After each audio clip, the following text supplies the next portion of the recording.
Hey guys, Dennis here, Muddy Water Search and Recovery, and just kind of want to chat about a couple things. First off, I am trying to learn how to screen share. So when I'm doing specifically a case layout, I can actually have their flyers shown up while we're recording that video so you can see it a lot better, and different screens and stuff we want to share with you guys. And that's going to be very helpful once we go out and do some searches. We will have some photographs as well, different video screens that we would want to incorporate into the video to share with you. So that's going to help us a lot, and I am in the process of learning how to do all of that.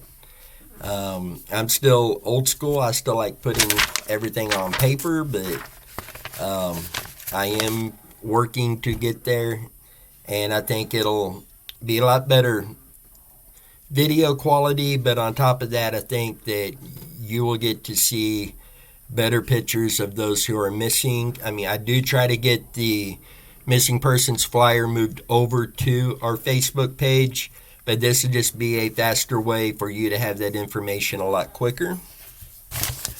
Another thing I want to kind of discuss, and the Brine Laundry stuff really brought this out.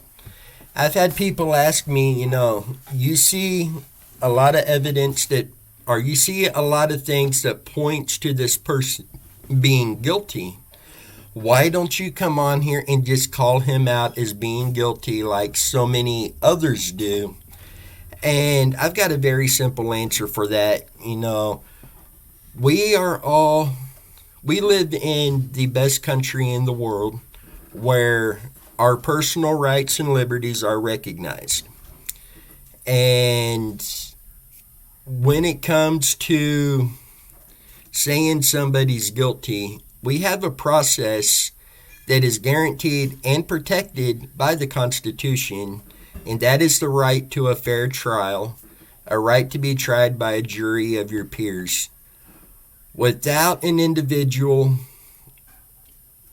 having a trial and evidence shown that makes it clear they're guilty, I feel I would be stripping their rights away from them by jumping ahead and trying to do so beforehand. I value my rights. If somebody tries to strip me of one of my rights, I'm going to be the first person to stand up and say, But if I try stripping somebody of their rights, I'm in the wrong. That is simply why I haven't come on here. Do I think Brine Laundry is guilty? My personal opinion is yes. Am I going to come on here and tell you he is guilty? I'm not going to do that, because while I feel that he is, I believe that he is, none of us have all of the facts. We all sometimes like to think that we do, but none of us do. I believe he is. That's my personal opinion. I don't have the facts to prove that he is, but I believe that he is. That's why I do not come on and say anybody is definitely guilty without a trial to prove it or not. Simply because I don't want to prematurely strip somebody's rights away from them and then find out in the long run this individual, and I'm not talking just Brian here, I'm talking any case, any kind of criminal case. If I strip them from their right now by absolutely telling you positively this person is guilty, and it turns out that they're not guilty,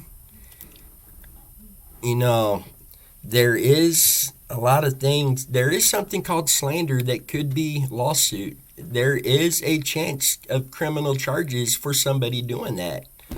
And why risk it, And to go with that, we're not here to try to determine guilt on anybody. We are simply here trying to find these missing people. That's it. Yes, we look at all the theories. Yes, we look at all the information. Yes, we do sit down and go over not only theories we come across or theories shared with us, but our own theories on these.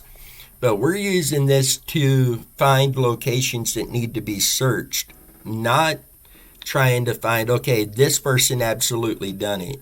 That's not what we're doing.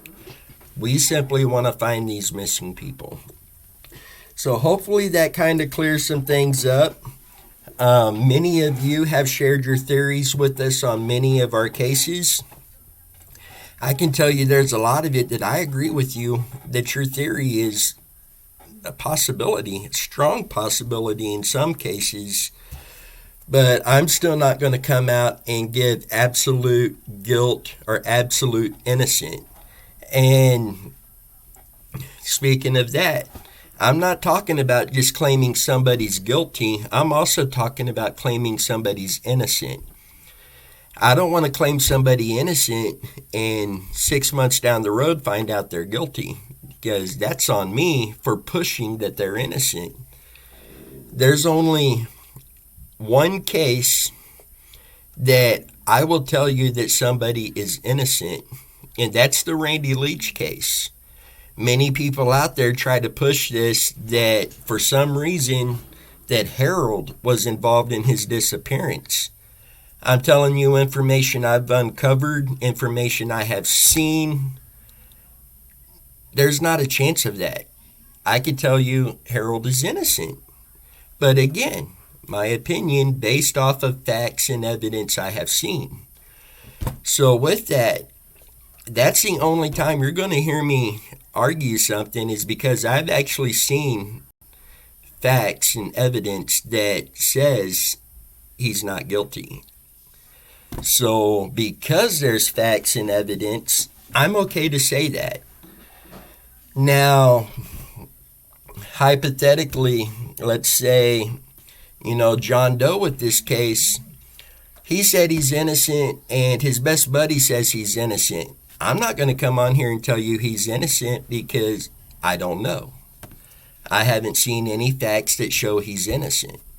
But other than that, I try to stay away from guilty or innocent judgment simply because I'm not a court of law, I'm not a jury, I'm not a judge, etc.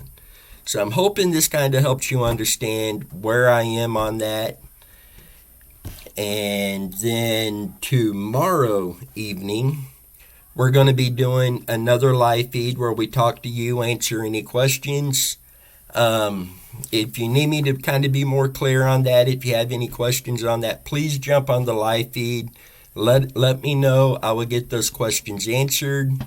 Those of you who haven't joined us on one of these live feeds yet, basically, it's a chance for us to connect with you, you to connect with us. We don't focus on a single case. We just come on and chat with you guys. If there's a question about a case, we will pull that case out. We will get into it with the person asking the question to try to get questions answered. Sometimes we will jump in and kind of discuss a couple cases a little bit. And we Catfish Bob, we talk about fishing. We talk about a lot of things on there, but it's a chance for us all to connect, a chance for us to answer any questions you may have. And there's no such thing as a bad question. If you have a question, there may be somebody else have that question as well. We can get it answered on there and help more than one person with that. So if you haven't joined us on one of those live feeds, please do. It's a blast. We have a great time. Those of you who do join us on those, thank you very much. Some of you have been joining every one of them. I really appreciate that, and I absolutely love talking with you. I know the ladies feel the same way on that. We discuss that all the time. So I will be announcing either later this evening or tomorrow morning what time we'll be doing the live feed tomorrow evening. Kind of getting confusing there for a minute. But we hope to see y'all on there. Really good time. And with that,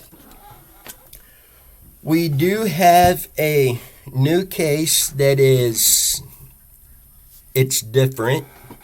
Going to kind of give you a rough layout going into this. Basically, we're going to need some of your help on this. You'll see why in just a minute. But this person was found deceased, went missing, was found, I believe, 7 days later deceased. It has been ruled a suicide. However, this person's mother feels that there's a lot more to it than that, and it wasn't looked at properly. The mother has sent me a lot of information today that we're going through. We're going to be going through it tomorrow as well. As soon as we can, we're going to get the first video on this put on here. I could already tell you this is likely going to be a mini-series on this case. And we're going to need your help on this case to help determine, is this a suicide?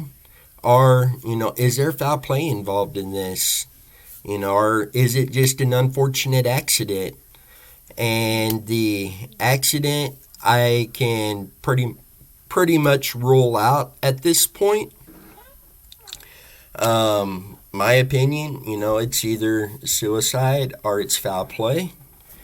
There's things to me that point to either one.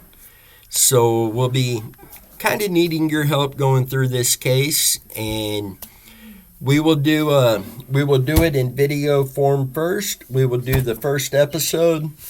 Then we will come on and do a live feed that's specifically about that case and try to bring you guys into that and discuss it with you at that point. And then we will do this after each episode of that series.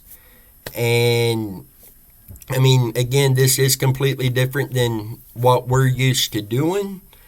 But at the same time, this family needs help, and we want to be there to help this family.